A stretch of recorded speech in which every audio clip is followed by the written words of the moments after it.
Okay, hello. And today is November 2nd, 2017. And my name is Will Greer, and I am interviewing Lynda Greer for the Women's March Oral History Project. And so, how are you? I'm fine, thanks. Fantastic. So first, we're going to just get some background biographical information from you, and then we'll talk about your experience at the Women's March. So what year were you born? 1944. Where were you born? Memphis, Tennessee. Okay, so how would you describe your family's political leanings growing up? Very conservative. Okay. And did you share those views or? For a while when I was in high school. Okay. And how did you end up in Atlanta? But your father, my husband, went to law school at Emory University. Okay. And currently, what political party would you say that you support? The Democratic Party. Okay. So before the Women's March, have you been involved in any political activities in the past? Oh, I mean, I marched in the war, in the march against the Vietnam War in Washington, D.C., when we lived in New York, and I can't recount it, but yeah. Okay. I've marched and mailed things and made calls at election time and that sort of thing. All right. And how about family members? Were you in a politically active family growing up and throughout your life, or? Not, they were active. I knew what their politics were, and we talked about it. And my father, especially, was pretty strong about being a Republican in his views. And how about your own family, as after you were married and raising children, and how would you describe that? Always actively a Democrat and a liberal, and I can't remember when children were growing up. We did march. We've marched, and we've sort of been politically active. Yeah. Well, I remember, we went to that Clinton rally in '92. That's right. We did. So we will jump right into the good stuff then. Why did you choose to march on January 21st? We were in Paris, and we knew the march was going to occur, and we had just gotten to know an American couple. He is with the government agency, and I can't remember, but your father will. And so I knew she was taking classes at the Alliance Française, and I said, "Have you heard anything about a march?"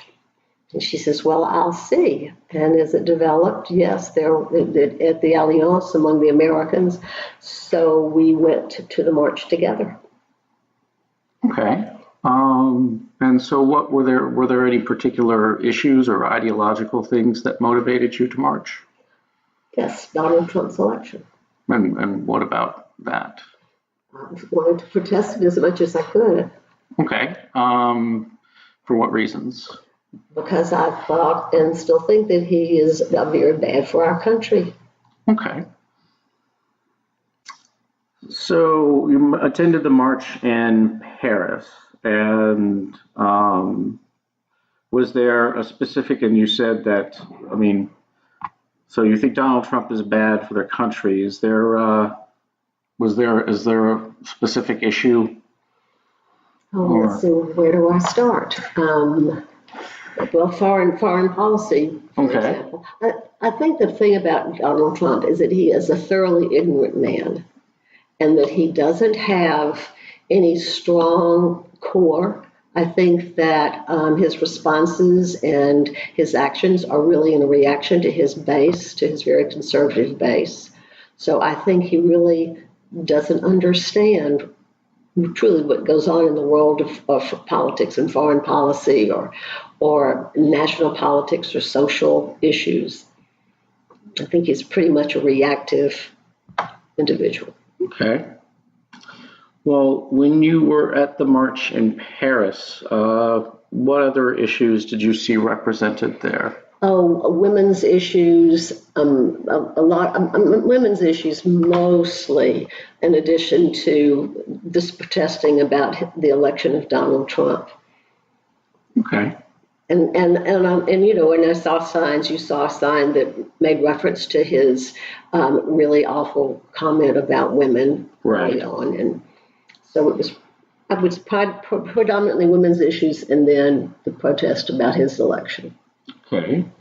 So before the march, what were you expecting or hoping to get out of the experience? Well, I would just, you know, I think when you march like this, you would hope that perhaps it would make an impression on Donald Trump. You thought perhaps he would pay attention and he would notice that there were across, because there were marches all around the world and they were mostly well attended. And so one would hope that it would make an impression on him. Obviously, you're expressing what you feel and a change that you would like to see happen. So who was the group of people that you went with? It's a couple, actually, you know, Grace Godlewski. Yeah. It's her sister. Oh, okay. Bess and Thomas, and I can't remember Thomas's last name. And we had just met them, actually, and they're getting to know them better. They'll be in Paris. I can't remember the name of the organization it's an educational and cultural organization. It's a state, you know, it was a national organization. We think that Donald Trump doesn't know it exists. He's hoping because he thinks probably he would defund it and he would. Yeah, who knows what Donald Trump knows, but. Well, I can tell you what he does. One of the things that he does is that he travels to universities actually around the world, not just in Paris, and compares educational systems. In fact, it's not even just universities. It's higher education and then schools, high schools, and sort of compares their educational systems, and he writes papers about what he discovers. Okay, well, that sounds interesting. So, how did you guys travel to the march? Well, we were actually we have a house in the country, and so we drove in and we spent the night with our friend Anduce, and then we took the metro. Where in Paris? What part of Paris was the march? It was along the Champs-Élysées. Oh, wow. Well, it was from the river all the way up. We started down at the Seine. It was all the way up. Okay. To the Eiffel Tower. Well, and the Eiffel Tower was where it would stop, and there were going to be speeches. And that sounds remarkable, actually. It was pretty remarkable. So, how would you describe other marchers around you? Well, one thing that was surprising was they were from so many places. I mean, Paris is a pretty cosmopolitan place, and there were people from Italy, there were people from Spain, there were some people. One person said, "I'm from the Dominican Republic, and what am I doing here?" or something. So yeah, there were people from a lot of countries. It wasn't just French and American people in Paris. That's interesting. It was a wonderful feeling, a real bond of purpose of people because obviously, I mean, your father and I are sympathetic to feminist ideas and needs, and then obviously it was protesting Trump, and I think people used it to sort of come together and express what they felt and what they hoped would change. So you shared that feeling during the march? Oh, yeah. It was a real wonderful feeling of not just camaraderie, because there was that, but just of purpose and of kinship, political and social kinship. Well, what sort of signs did you see at the march? Well, we saw the sign that I mentioned that was a reference to Donald Trump's comment. There were a lot of feminist signs in behalf of women. And if I could pull them up on my phone, I'd have more pictures. But there were some of them were funny. There was one, how is this sentient sheet on my president or something. So there were some of them were funny. And we had one that said Donald Trump, and we wrote catastrophe, but that's a French word too, catastrophe, and so that was our sign. That's cool. So that's y'all carried that sign. We did during the march. We did. Okay. So what about, were there chants during the march, or? I can't. There were, and I can't remember. We were chanting, and I can't remember what it was. I mean, there were also people playing music on radios, and I mean, it was really one of the most remarkable things that I've done. It was wonderful. So who were the speakers there? Well, we didn't stay for the speakers, actually. We had to get back. It's a long drive, actually, right? I mean, it's... Well, we had something that we were doing with On, and so... Oh, okay. All right. Well, how about law enforcement at the march? I'm sure that there was security, but was not aware of it. Interesting. That's actually different from the interviews I've heard about from marches in Washington and Atlanta. Sure. I mean, I'm sure. I can't believe this is a major city. I'm sure that there was, but you were not really real aware of it. A lot of demonstrations in Paris in general, or I mean, oh sure, yeah. The French are big for demonstrating and protesting, and the word for demonstration in French is manifestation, and they call it manif. I mean that manifestation, and they go on a lot. The French are real big demonstrators. Well, how about opposition protesters? Did you see any there? Did not. And, so if you were overseas, what sort of coverage in the media did you see of the march?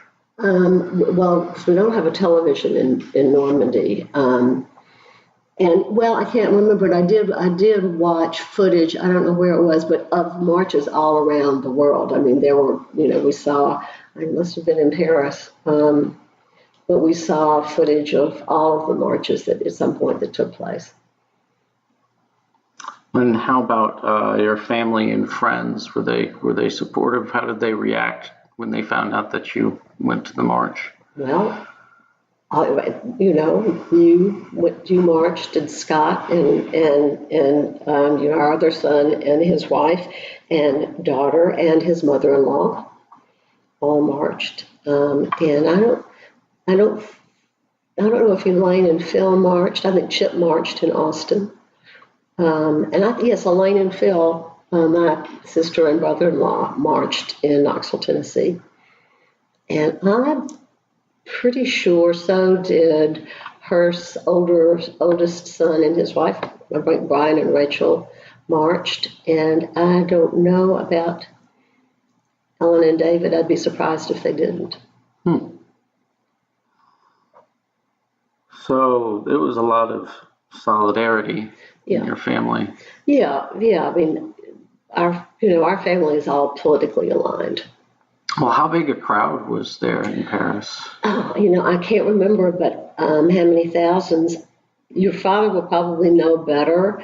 I want to say something like between 12 and 19,000, but I may be wrong. I mean, I'm not good at judging, and I don't remember reading about how much, but it was huge. It was really a big turnout. It was great. Were you surprised? I mean, by the turnout, or were you? A little bit, just because I hadn't heard anything about it. I had to ask this woman whom we had just gotten to know, and she was uncertain as to whether there would be something. And then we were very pleasantly surprised how big it was. So you and Dad and Bess and Thomas were as a group. How did you guys manage to stay together in the crowd? We just made sure to do that. You just have to pay attention. Well, did you feel, were there any moments that really stood out to you? I'm sure probably there were particular signs we noticed, and I can't remember now. It was in January, but people making contact briefly as you were marching along, and whether you did the strong sign, the strength sign, or whatever. But people would react in sort of little every now and then, sort of little groups, and then just go on and march. But it's a wonderful thing when you all have this common feeling about what you're marching for. You speak French, right? I do. So I guess, did that, do you feel that influenced or impacted your ability to interact with the marchers, or did you? Probably so. There were a lot of Americans there, and as I said, there were Italians, there were Spaniards, there were people, there were English people, there were a lot of nationalities, several nationalities represented.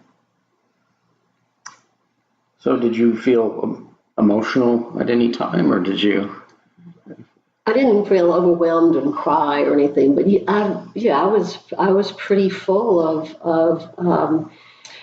some very good feeling, because you feel that what you are marching for is right. And as I said, it was the feminist area too. Because that's something that interests us and that we feel strongly about. So yes, it was moving. Like as I said, I didn't cry, but it made you feel just extremely good about the West, actually. Yeah, I can see that. Well, how about the trip home from the march? Once you guys left, how would you describe? Well, it's like any march. It sort of broke up and that sort of stuff. And as I said, we went and had a dinner with our friend Ann, and Ann did not march. I can't remember why. She has a pretty important job, and so she has lost her family in Paris, so she wasn't at the march. How did you feel the day after the march? Oh, goodness, well, I don't know. I felt really good about the march. I sort of wasn't sure that it would make a lot of difference to Donald Trump, because I don't think I think Donald Trump doesn't pay much attention to things like that. I think he's pretty egocentric and is driven by his base. So I was really happy we did it. But when I thought about it, I thought, this is probably not going to change him.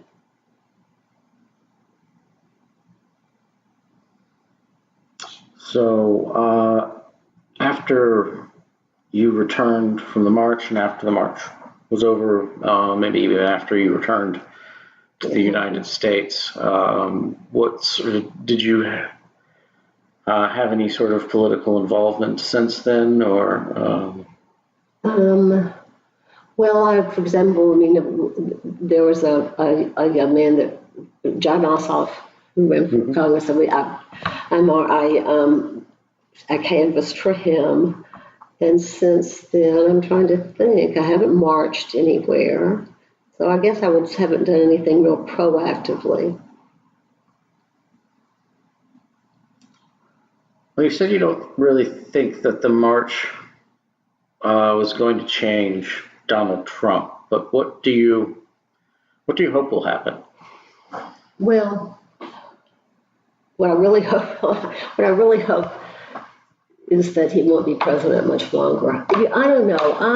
I just hope that more and more not Donald Trump, because I really don't think he pays attention to this sort of thing. But I think when people around him, I think the fact that Jeff Flake and Bob Corker made the statements they did, what John McCain has said. I think Lindsey Graham is now sucking up to Trump because he wants to get reelected, but he actually spoke out against him.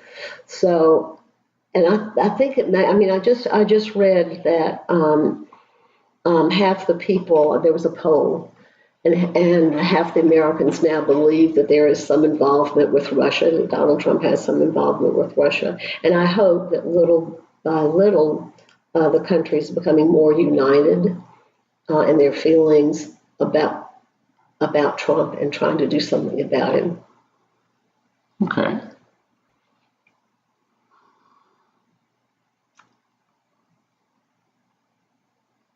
So, how do you cope with living in Trump's America? Well, it's interesting that you say that. It's interesting you say that because I mean, I just said to your father, I'm really depressed about it. I mean, my life in general is fine, and actually, my life isn't touched that much by Donald Trump. I mean, our socioeconomic well-being isn't touched by Donald Trump, except that this is a man that I believe perhaps could get us into a war with North Korea. I think that he's a person that has no interest really in the rights of Americans and the needs of low-income Americans or Americans in general. I don't think he has the country's best interest at all. I don't think he understands what the country's best interest is. So yeah, I mean, I have just recently, just reading, I don't know, about his latest tweets, or I just find it, I really do find it depressing. What were the latest ones? I knew you were going to ask me that. I can never remember because I'm having to talk to you. But I mean, oh shoot, well, I can't. I mean, just yes. I mean, I was looking at the. Well, I'll get the paper. Don't yeah, sure. Well, I read there's an editorial by a man who is a lawyer, and he's a Muslim, and the name of his column is "The Perversion of Allahu Akbar," and instead of being a leader and calling for tolerance and understanding of people, and for not labeling all Muslims as terrorists, this Donald Trump, thinks this man, I think he said that he should be put to death. I think he's sort of retracted that. But instead of recognizing that there are more good Muslims than bad Muslims, and that terrorists are just, I mean, terror is just a perversion of religion. It's not. Fanaticism is a perversion of religion. And the man who is the president of the United States doesn't seem to understand that or care about that. I mean, let's see what else. And then this was, and the thing about Charlottesville, when he was talking about there were some fine people and this, and then now it's really sort of depressing is this guy, John Kelly, seems to be supporting Donald Trump's attitude toward white supremacists. And the tax bill is not good news. I mean, I don't know. I don't think that there's anything good that you can say right now. When you watch the news, there is no good news. So what sort of strategies do you have for the future? I'm counting big time on November 2018 midterms. I really have a lot of hopes for that. Because I do think that there are people, but what really is interesting to me is how many people, and people that we know of our friends, who voted not for Donald Trump, but voted against Hillary Clinton, and who don't seem to understand that you don't just vote for an individual, you vote for what an administration is going to be. And but I think there are more people who are moderate Republicans or anti-Clinton people are regretting that Trump is president and that they voted for him. So if someone were considering marching in the future, what would you tell them? Absolutely do it. I would do it tomorrow if there's something, you know. So do you feel there was what would you say is, or would you say there was a long-term impact that the march had on you personally? On me personally, I think that in combination with just what goes on in the country, because it was what Donald Trump is doing, and I mean, but so sure, I mean, it's a wonderful memory, and I'm really proud that we did this.